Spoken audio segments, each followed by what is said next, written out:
Maussan Televisión presenta. Bienvenidos a Dimensiones Desconocidas. Mi nombre es Nacho Rojo y estamos en Verdad Oculta TV. Os traigo una entrevista muy interesante con Ricardo Rangel, científico. Es increíble, porque son personas que obviamente están muy vinculadas a la ciencia, pero a veces tienen experiencias con entidades no humanas o algo que desconocemos, pero que le dan información. Es algo un poco complicado, pero son muchas las personas, científicos, incluso militares, que tienen experiencias que no saben entender, pero vienen con información, y eso lo saben aplicar en el día a día. Lo importante es que Ricardo Rangel, además de hablarnos de todo esto, fue de los primeros defensores de las momias de Nazca. Es interesante, como los científicos deben de estar en un punto intermedio, no tener esos dogmas, estos estigmas sobre realmente, qué me dirán, por qué hacerlo, sino necesitamos gente cualificada, dispuesta a investigar las cosas desde un punto de vista imparcial, y Ricardo Rangel es uno de ellos.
Yo desde que vi y conocí del caso de las momias de Nazca, sabía pues que había aquí algo bastante importante de poder investigar, y por eso decidí involucrarme y poder llevar a cabo una interpretación sobre todo de los resultados que hasta ese momento se estaban ya ventilando, pero que desafortunadamente no había un cuerpo de gente con la experiencia para poder interpretar ese resultado. Y dije, no, pues bueno, si nadie se está animando a hacerlo, pues yo lo tengo que hacer. Mi vida como biólogo, la experiencia de la biología nos permite ver no solamente a los organismos vivos y su apariencia, sino también los procesos por los cuales estos llegan a sufrir cuando fallecen, los procesos de momificación, los procesos de desecación. Y a todas luces, cuando yo vi esos restos orgánicos de estos especímenes, me llamó poderosamente la atención la manera en que esos se presentaban, pues. El hablar de una falsedad, el hecho de tratar de imitar este tipo de procesos que estaba yo observando en los especímenes, pues evidentemente algo me decía que esto forzosamente tendría que ser cierto, que había una esperanza de que los organismos que estaban siendo presentados justamente fuesen reales.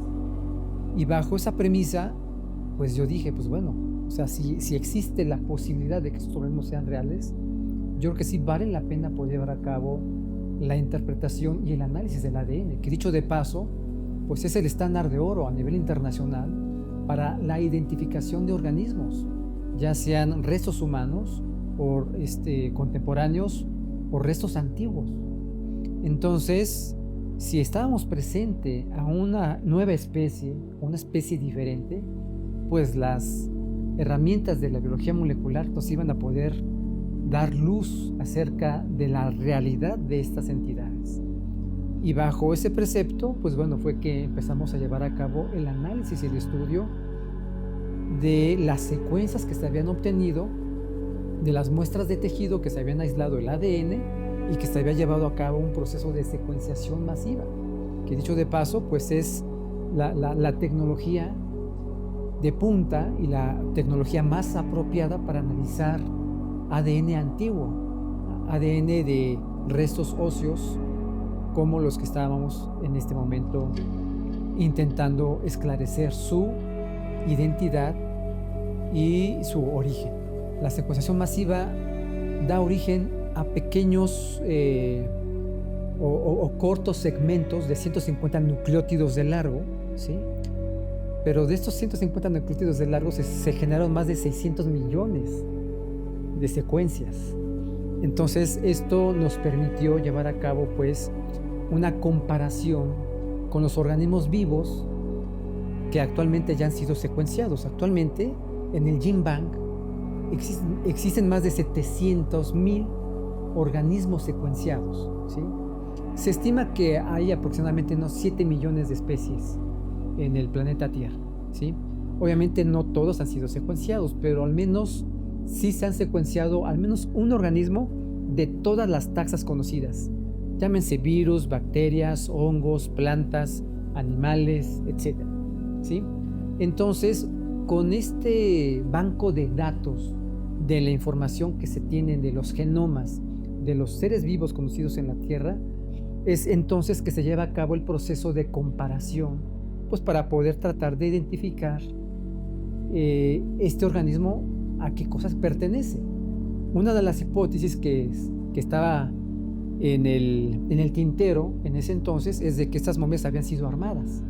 Bueno, entonces si han sido armadas con organismos vivos conocidos, pues este método de identificación genética, de la huella genética a través de la secuenciación, pues evidentemente nos iba a brindar luz acerca de la verdadera identidad de este organismo. Empezamos a analizar las secuencias y toda la información que generó este análisis y fue muy sorprendente ver.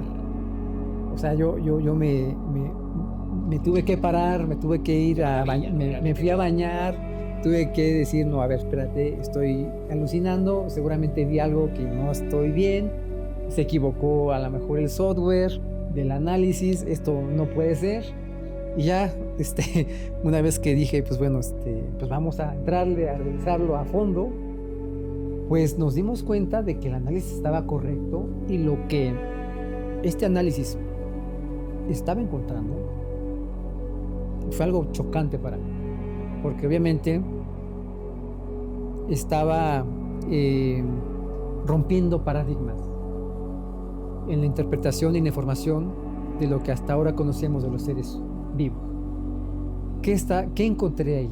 Pues justamente pruebas irrevocables de la existencia de un proceso de hibridación entre el ser humano, ¿sí?, entre dos organismos provenientes de África, que es el Pan troglodytes y el Pan paniscus, que son el chimpancé y el bonobo, y además un porcentaje alto de secuencias de lectura no identificadas, es decir, que no hacían una concordancia con los organismos vivos hasta ahora conocidos en la Tierra.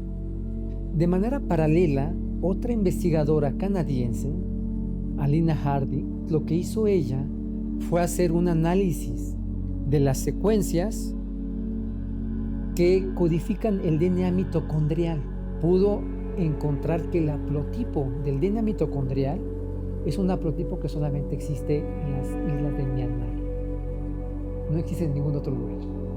Entonces, eso encontrado en unos restos biológicos en Sudamérica hace 1700 años, bueno, a través de la historia clásica, pues eso de pronto genera también muchas dudas. ¿Cómo llegó un organismo supuestamente hace 1700 años de Asia a América del Sur? Bueno, esa es una respuesta que vamos a tener que resolver. También me comunicó ella que había hecho un estudio del cromosoma Y. Y en el cromosoma Y, las lecturas de las secuencias de la momia María son de muy buena calidad. Es decir, que estas secuencias realmente pertenecen a la momia. Y estas secuencias también analizó el haplotipo, el haplogrupo de este cromosoma Y encontró que proviene de una población de China, la población Han, ¿sí? Solamente se encuentra ahí. Entonces, muy probablemente de la parte humana los abuelos provienen de esta zona asiática entre Myanmar y la población Han de China, y que son los que generaron a un varón, ¿sí?, que heredó el cromosoma Y y heredó el cromosoma mitocondrial en la momia María, ¿sí? Y es la que explica este 30% de ADN humano en la momia María. Y aparte tenemos un 3.02% de genoma de lo que es el bonobo y lo que es el chimpancé. Pero son secuencias de la especie que identifican a la especie, no al género Pan, porque del género Pan tenemos nosotros los seres humanos una reminiscencia. No, las análisis de las secuencias de lectura están identificando secuencias de estos organismos que divergieron hace 3 millones de años, no hace 7 millones de años, que es lo que tendríamos que estar compartiendo entre ellos dos. Entonces, ¿cómo llegó esta información tan reciente a una momia de 1700 años y que además son organismos que vienen de África? ¿Cómo llegaron a Sudamérica? Y lo más importante, ¿cómo se llevó a cabo este proceso de hibridación? Porque claramente está hablando de que aquí hay un proceso de hibridación. Natural, ay caray, si me preguntas, porque hay hibridación natural, la hibridación es un proceso importante para la generación de nuevas especies y está perfectamente bien documentado, pero la hibridación a este tipo de nivel, con organismos tan distantes geográficamente, en un sitio completamente distinto, de un origen asiático, africano, en Sudamérica, esto es lo que realmente a mí me hizo darme cuenta de que realmente estamos enfrentando un caso que yo podría calificarlo como el caso biológico más importante del último siglo. Doctor Rangel, es un placer tenerle aquí. ¿Cómo está? Nacho, ¿cómo estás? Muchas gracias por tu invitación. He estado siempre maravillado de tu trabajo, de tu implicación con las momias de Nazca y en sí con esta experiencia. Primero, por favor, explícame quién es el doctor Rangel. Bueno, en realidad soy biólogo. La situación es de que trabajo mucho con médicos, les doy capacitación, sobre todo en el área de la medicina regenerativa, y será por ello que pues todo el mundo me dice doctor, pero en realidad yo soy biólogo, especializado en biología experimental.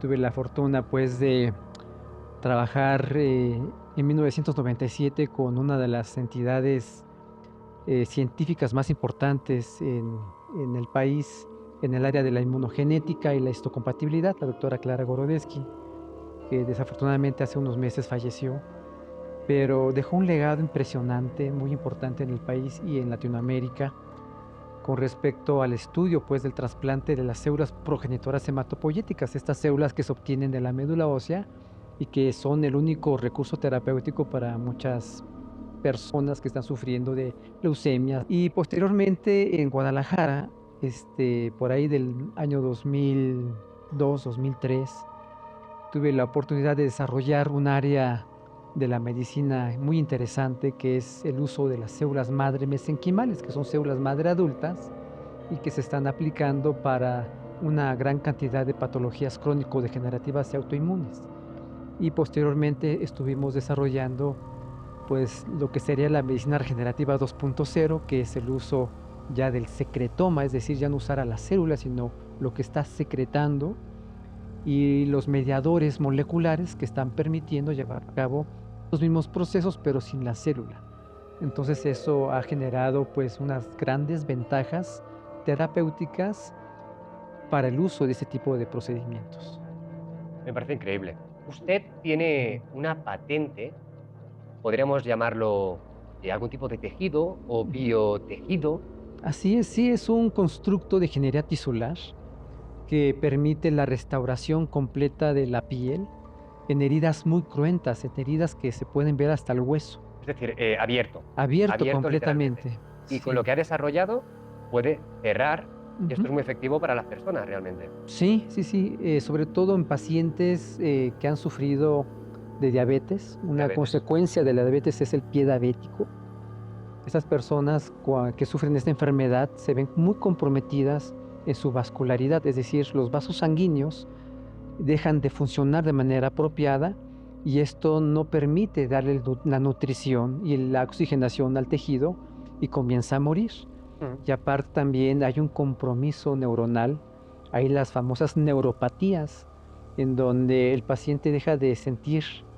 ¿Por qué? Porque se ve comprometido ese enlace que existe de lo que sería el arco reflejo, el flujo electrónico, ¿sí?, que hay en las neuronas, en los nervios, y simplemente no dejan de sentir, y si se golpean, se pueden hacer una herida que simplemente no se dan cuenta, se infecta, y a la luz de 1 o 2 días ya está con una infección importante que muchas veces generan lo que se llama la gangrena, que no es más que la infección que penetra inclusive al hueso y que puede comprometer la vida del paciente. Por eso hay que, en unos casos, pues hay que retirar la extremidad. Y eso es lamentable. Es un especialista usted.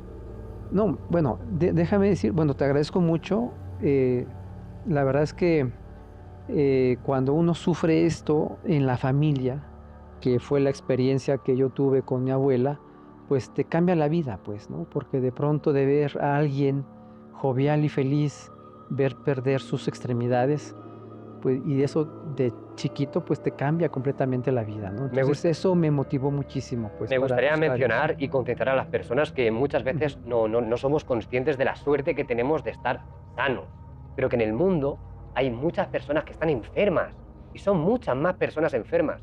Sí. Y hay que ser conscientes que es importante ayudarles de todas las maneras posibles.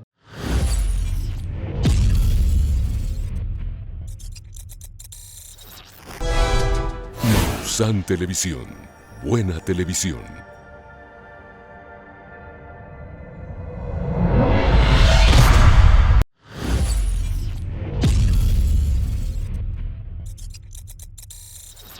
Sí, en el país, en mi país, en México, se están amputando 100 pies. 100 pies diariamente. Madre mía. Por esta enfermedad de la diabetes, nada más. Y además porque no se está ofreciendo esa solución a los pacientes que al parecer existe o se está investigando. Así es. Y fíjate que desafortunadamente sigue habiendo mucho tabú alrededor de la medicina regenerativa. Se ha abusado mucho del concepto y desafortunadamente hay mucho charlatán. Y eso ha generado pues muchas dudas, inclusive con el propio médico, que al no recibir esta información en sus congresos médicos, pues desafortunadamente lo aparta y piensan que no es un desarrollo de medicina basada en evidencia, pero en realidad está completamente sustentado. Y aquí viene la magia. Usted tiene una metodología, una forma de proceder a realizar este biotejido, pero me imagino, y todo el mundo que nos esté observando, pues entenderá que tiene que ser algo caro y costoso. Así es. Y no accesible para todo el mundo. Sí, desafortunadamente, pues bueno, en la ciencia hay muchos paradigmas y hay muchas situaciones en donde se te entrena a pensar de una manera en donde raramente te sales de la caja. Entonces, cuando uno quiere pensar en regenerar un tejido, uno piensa en que lo que tiene que construir en el laboratorio tiene que llevar más o menos la misma estructura de lo que uno pretende reconstruir. En este caso la piel, pues tendría que tener pues una capa de queratinocitos, una capa de subdermis, una capa de tejido adiposo, para que ésta pudiera ser casi implantada en la zona ausente de la piel y que ésta injertara, ¿no? Como sucede en el caso del injerto autólogo de la piel, ¿no? Y que el cuerpo acepte. Y que el cuerpo eso. acepte, exactamente, ¿no? Entonces, y muchos de estos constructos, si ustedes revisan la bibliografía a nivel internacional, pues es justamente lo que tratan de hacer, ¿no? Meter una gran cantidad de células ya diferenciadas, especializadas, que se asemejen lo más posible a la piel para entonces tener este constructo que le ayude, ¿no? Y sí, en efecto, hay algunos de estos que se han desarrollado, pero que son bastante caros. O sea, estamos hablando de 8,000, 15,000, 20,000 pesos en el caso de México, que pues eso lo hace bastante restrictivo, pues, ¿no? Entonces, yo cuando inicié este concepto, lo inicié en el año 2008. Lo inicié inspirado en un trabajo que estaba haciendo un turco, el doctor Habib Torfi, usando fibroblastos, que es una célula también especializada de la piel, de alguna otra manera estimular el crecimiento de las heridas. En el caso de él, lo estaba haciendo en quemaduras. Pero te digo, o sea, hacer este constructo era, además de un método muy artesanal, el hecho de estar usando células vivas te generaba un problema, porque pues ese constructo lo tenías que utilizar inmediatamente, porque una vez que tú retiras a la célula de la caja de Petri en el cultivo in vitro ya empieza a morir. ¿Por qué? Entonces tenemos un tiempo muy limitado para poner este constructo en el sitio de la lesión. Entonces, pues muchas veces yo me quitaba el sueño el hecho de tratar de buscar una solución que fuese mucho más económica y que no requiriera de las células, porque eso de las células pues te metía en un problema muy fuerte. Te encasillaba en una metodología. Sí, exactamente, y obviamente pues hacía mucho más cara el tratamiento, pues porque el hecho de tener que construir un biandamio en el momento en que se requiriera para poderlo aplicar en un paciente, por ejemplo, quemado del 70% de la superficie corporal, pues bueno, eso lo hacía bastante meticuloso, pero también muy complejo, muy complejo. Entonces, en esa búsqueda de tratar de entender cómo poder hacer esto mucho más eficiente, en Guadalajara comienzo yo a tener una experiencia muy interesante. Cuénteme. Bueno, pues yo vivía en una zona muy bonita de Providencia, se llama la Colonia Providencia, Guadalajara. Y yo, para poderme ir al laboratorio, pues me levantaba como a las 8, me bañaba rápido y a las 9 salía yo, y estaba yo como a 20 minutos del laboratorio. Entonces, empecé a notar que cuando salía yo para tomar el automóvil, de pronto sentía como que un llamado, ¿no? Como cuando te dicen, hey. ¿Mentalmente, emocionalmente? ¿Sí? No, mentalmente, pues, como si fuera un llamado. ¿Era una voz? No precisamente, simplemente era como una especie de sensación que te hacía voltear. Y al lugar donde yo volteaba había una cosa, ¿no? Que cuando la vi primeramente dije, ay, pues alguien se le perdió un globo, pues no le hice más caso, me metí al automóvil y me fui al laboratorio. Pasó un segundo día y sucedió lo mismo y dije, ay, otra vez otro globo, pues bueno, ni modo. Y yo dije, pues un globero está perdiendo los globos, es bonito negocio, ¿verdad? El pobre cuate, ¿no? Hasta que un día ya fue tanta la insistencia de esto que de pronto hizo una llamarada de luz muy fuerte, que dije, pues bueno, eso no puede ser un globo. ¿Y de qué color era esa llamarada de luz? Color azul turquesa. Y dije, no, pues eso está muy extraño. Entonces, yo pensando, pues bueno, ¿qué será? ¿Acaso esto un ovni? Y yo pensando eso, esta cosa se vuelve a encender.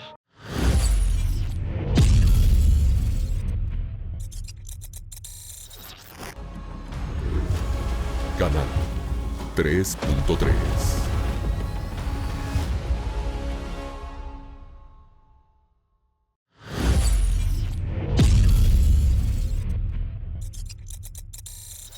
Entonces esa tarde decidí ir a comprar una cámara, una Samsung, un zoom óptico de 90x. La verdad es que la imagen era verdaderamente impresionante lo que se podía obtener. Yo quería pues garantizar de que realmente lo que estuviera yo viendo fuese lo que pudiera yo después analizar. Y así fue, pues. Entonces,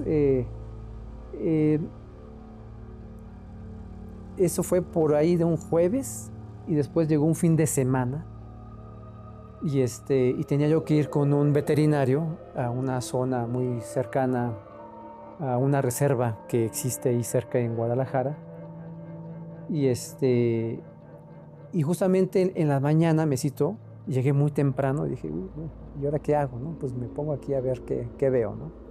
Y en lo que digo qué veo, veo que esta entidad o esto está nuevamente prácticamente encima de mí, pero está parpadeando la misma luz, pero de manera muy frenética. Sí. ¿Sí? Así, frenética. Entonces dije, ah, caray.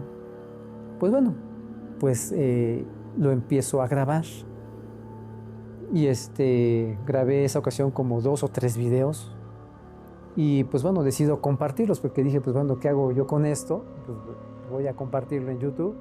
Creé un canal y lo empecé yo a subir, ¿no? ¿Cómo se llama el canal? Cosmovionte. Sí, y pues bueno, ahí ese fue uno de muchos videos que pude poder grabar.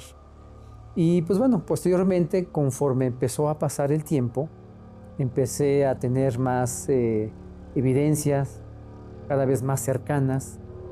Y lo que a mí realmente me conmovió mucho fue el hecho de entender que esto era algo más que una simple entidad luminosa que ahí estuviera, ¿no?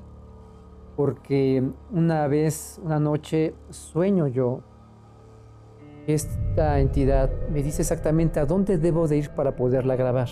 Es decir, que en tu sueño, En mi tú sueño, estás durmiendo en tu casa. sí, Y obviamente en ese momento, ¿ves esa comunicación o ves que aparece? no, veo yo el sitio. Sitio. O sea, ves el lugar. Vio el sitio, el lugar, un lugar muy cercano a donde yo vivía en ese entonces, en donde tenía yo que ir para que entonces veía yo cómo esta entidad llegaba en ese sitio. Y esa misma mañana agarré, me levanté y me fui a ese sitio, y como si fuera una cita de novios, yo sacando la cámara y esta cosa poniéndome encima de mí. ¿Encima cuántos Así. metros son, más o menos? Yo estimo que esta entidad casi siempre estuvo a unos 300, 400 metros de mí. Y era una entidad que yo pienso que tendría al menos unos 8 o 10 metros de tamaño. Wow. Sí. Y pues bueno, llegué a grabar algunas que realmente eran mucho más grandes que un avión. Y pues bueno, afortunadamente todo esto está en este canal. Es un canal que posteriormente me di cuenta que muchas más personas estaban grabando exactamente lo mismo. Personas tanto de Guadalajara como de otras partes del mundo, como en Perú. En Perú, Gladys Córdoba también, ella empezó a hacer muchas grabaciones. Ella vive justamente en un cerro muy cercano y esas entidades justamente estaban en este cerro, pues. Y lo que yo también pude analizar en esta experiencia es que esas entidades buscaban los lechos rocosos, como que de alguna otra manera se alimentaban de minerales. Bueno, de tal suerte que, pues bueno, pude yo hacer un análisis mucho más profundo de esta entidad y resulta que es como una especie de sábana, haz de cuenta, que tiene una parte dorsal color azul cielo y la parte ventral es luminosa, es la parte que emite la luz. ¿Una luz blanquecina o azulada? No, es una luz que va de varios tonos, desde la luz muy brillante hasta azul turquesa, verde jade, impresionante pues. Pero es multilobular, o sea, es una entidad que tiene como una especie de tentáculos, por así decirlo, que los mueve, los contrae a voluntad, pues. Los contrae completamente y pareciera que la parte ventral luminosa desapareciera. Y como es la parte dorsal azul cielo, pareciera que se mimetizara con el azul, con el cielo, con el fondo, y pareciera que desapareciera, pero no. Entonces, estos videos te los voy a compartir para que cuando esto sea compartido pueda al mismo tiempo mostrarse de lo que estoy hablando. Y pues bueno, estas entidades son entidades muy, muy interesantes Y yo creo que es lo mismo que se ha podido lograr grabar en la Estación Espacial Internacional.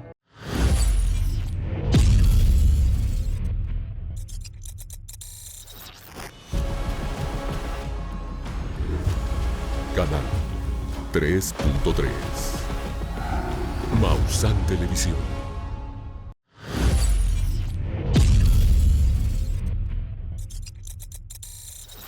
Este fenómeno que se conoce como los plasmas, que recientemente fue publicado un artículo científico, esto debió haber sido la noticia de primera plana Pero en como todo el mundo. Como todo se entierra. Exactamente, las misiones STS, Sí, donde se observaba, por ejemplo, la Mir, y así se veían es. objetos que parecía que estuvieran pues invisibles y luego, Mm. ¡pum!, iluminaciones como que surgen del interior. Es que cuando Así he es. comentado el tema de, imaginémonos una mano, ¿no?, unida, Ujú, así es. cuando abre y cuando cierra, y son las pulsaciones o la forma Así de es. comunicación. Así es. Entonces, esto mismo, que evidentemente en el espacio es un poco diferente a lo que sucede aquí en la Tierra, pues en la atmósfera, en la termósfera, pero al final del día son eventos muy parecidos pues a lo que estamos viendo. Ellos comentan que esas entidades tienen comportamientos como si estuvieran siguiendo a otros, como si estuvieran llevando a cabo algún proceso de reproducción. Y estos mismos comportamientos yo también lo pude filmar. Gladys también lo pudo filmar en Perú, en el cerro, estas entidades. Y por eso vuelvo a repetirlo. Hace más de 1 año y medio, científicamente se ha comprobado que existen entidades que pueden vivir fuera de nuestro planeta, en el espacio, ¿no? Entonces, es por ello que yo decidí llamarles cosmoviontes. El cosmovionte es una entidad que puede vivir en el espacio, puede estar viviendo tal vez entre los planetas, pero además yo hago una analogía muy parecida a lo que sucede en la fauna abisal. La fauna abisal es extremófila, son entidades que están adaptadas a presiones impresionantes del mar. Sí, sí, y ahí están aguantando. Y ahí están adaptadas a chimeneas volcánicas submarinas. Sí, sí. Y ahí están viviendo. Un hábitat hostil, 100% Un hábitat hostil. completamente hostil, pues. Entonces, si esas entidades, estos seres vivos que conocemos, pueden vivir en estas condiciones, pues también debe de haber algún tipo de entidad que pueda sobrevivir en el frío del espacio, 100%. sin ningún problema. Lo creo 100%. Pues bueno, ya no se trata de creer, ya se ha demostrado, ya se publicó este artículo.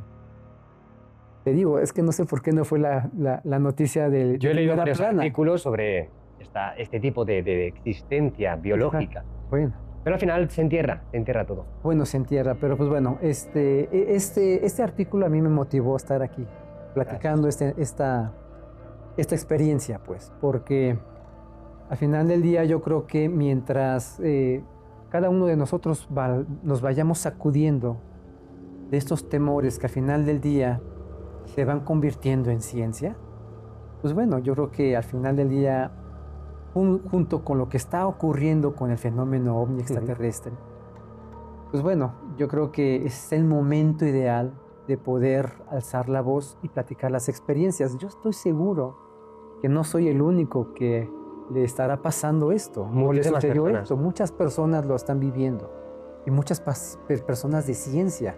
Yo conozco a muchos médicos con los que he trabajado en medicina regenerativa que han tenido experiencias con entidades y con el fenómeno ovni extraterrestre y gente que está recibiendo información 100%. Hablemos constantemente. de eso. Hablemos del contacto. ¿Usted ha recibido alguna información de estas entidades? Bueno, pues justamente hablando del Viandamia, este constructo de ingeniería tisular, pues estaba yo quebrándome la cabeza, ¿no? Quería yo tener algo con lo cual poder salvar las extremidades de las personas, pero que fuese accesible. Yo creo que algo que ha sucedido terriblemente en la industria farmacéutica es justamente que se ha abusado mucho de este concepto y que las personas, para la industria farmacéutica, pues son números. Sí, sí, No números, son negocios. personas, son negocio. Y muchos de los fármacos que actualmente existen, pues no son resolutivos, son paliativos.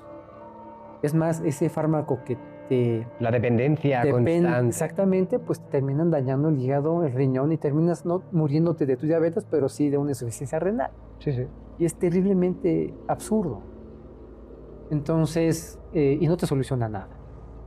Entonces, yo quería, desde la perspectiva de la medicina regenerativa, buscar una solución. Entonces, recuerdo que era el año 2010. En ese entonces estábamos en un laboratorio que estaba en una colonia muy cercana pues a esta reserva ecológica que te comento allí en Guadalajara. Y tenía un jardín muy grande, era enorme. Y de pronto ahí me salía yo a meditar y a tratar de buscar una solución. Y en una mañana, de pronto, pues tratando de buscar esta solución, veo que se acerca una luz muy fuerte, eran las 10 de la mañana. Evidentemente, pues eso era ninguna estrella ni nada por el estilo. En el 2010, pues todavía no habían muchos drones volando por ahí. Y de los que habían, pues eran de juguetito y no funcionaban. Entonces, veo que esto se coloca más o menos como 1 kilómetro de distancia donde yo estaba en este jardín. Y comienza a pulsar igual, como con luces. Y en eso comienzo yo a recibir información respecto a cómo podría yo solucionar esto. Y no lo podía yo creer, pues, porque la solución que me estaban dando era bastante simple.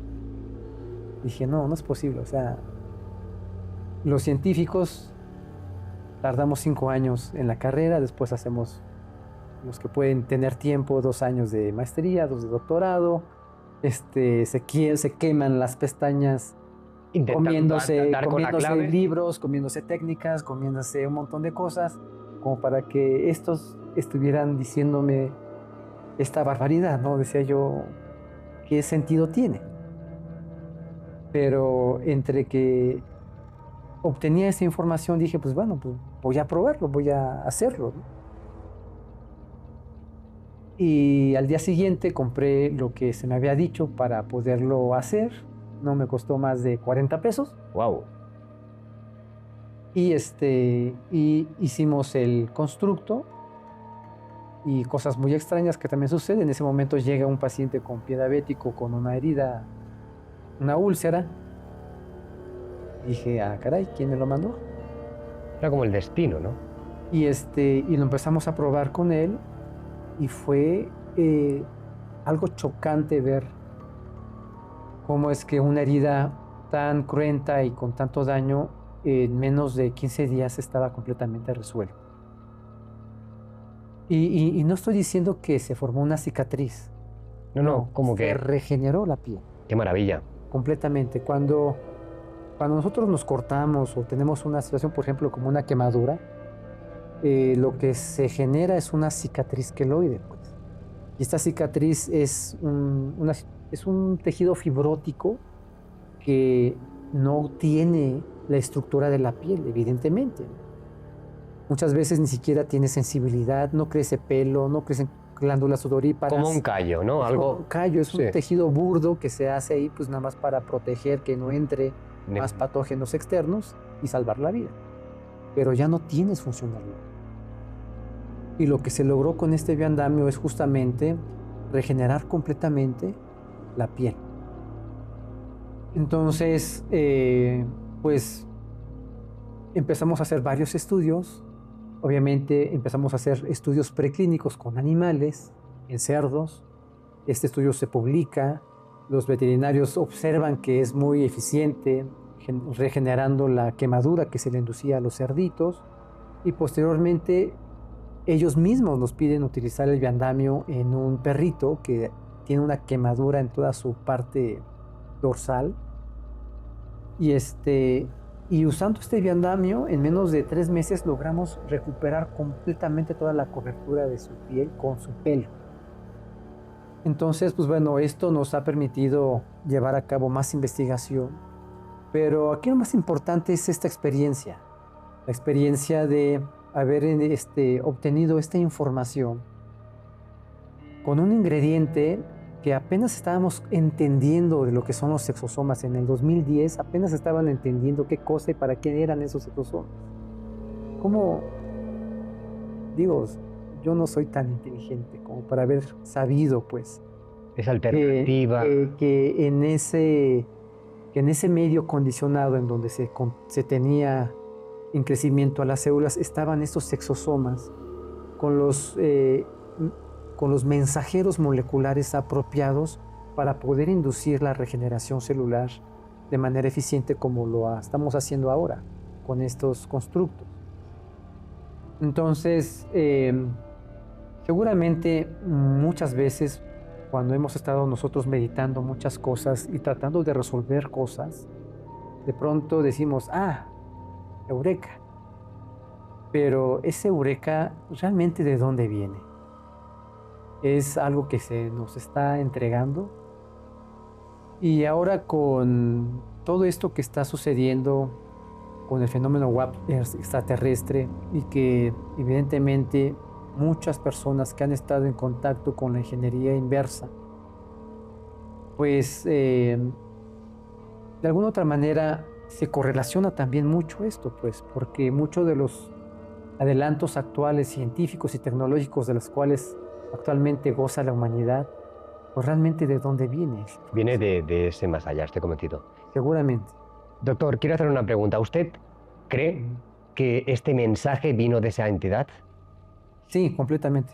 Wow. Sí, porque es como cuando estar platicando contigo. En este momento, pues tú me estás cuestionando, como yo estaba cuestionando a ellos, en ese sentido. Y la información, te digo, pues la información que se me proporcionó fue muy específica. Para ese tema. Para ese tema. Entonces, yo no tengo duda, pues.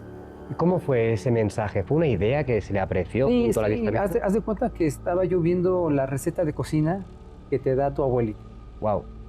Es que tienes que usar este ingrediente y este ingrediente más y ponerle este otro ingrediente y dejarlo gelificar y chan chan. ¿Y cree que ese objeto que le dio ese mensaje eran los mismos que le estaban acechando cuando se iba a trabajar por las mañanas? ¿Era el mismo tipo de entidad? No, yo creo que lo que vi en esa ocasión sí era algo más relacionado a una tecnología. ¿Sí? Porque lo que yo pude grabar durante un año es más relacionado a una entidad biológica, por su comportamiento, por cómo se mueve, por todo lo que hace y por lo que describen también estos científicos de los plasmas, concuerda completamente a ese comportamiento, más a una entidad. Pero lo que se presentó esa ocasión fue más bien una tecnología. O sea, fue más bien un tipo ovni, un tipo platillo, fue algo más de ese estilo. Increíble.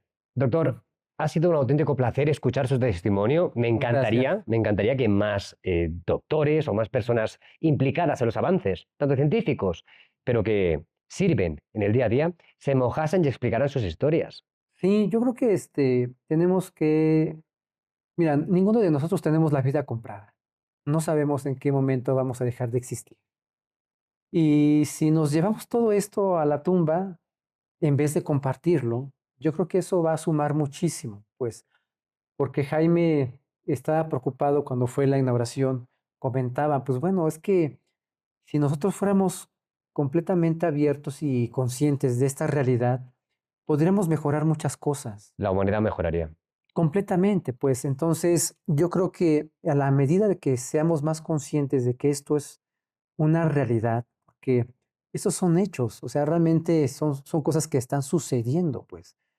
Muchas de ellas ya no están a la imaginación o al cuestionamiento de, pues, el tipo está loco, se está no quién sabe que estará fumando Fumado algo. o algo. No, esto ya es parte de la ciencia, de algo que está siendo comprobado y por muchas personas.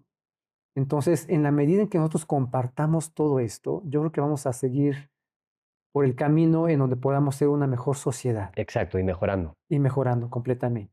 Gracias, Ricardo. No, gracias a ti, Nacho. Amigos, hemos llegado a la recta final del programa. Creo que ha sido apasionante escuchar a Ricardo Rangel explicando la vivencia, esa información que vino de ese más allá, de esas entidades o de esa tecnología que se puede aplicar, que nos ayuda en el día a día y que ha aportado grandes soluciones. Espero que os haya gustado y nos vemos en el siguiente programa. Amigos, gracias y me despido. Sintonízanos, canal 3.3 de Televisión Abierta Nacional, Maussan Televisión en vivo, en YouTube, y en el canal 485 de Easy TV. Maussan Televisión. Buena televisión.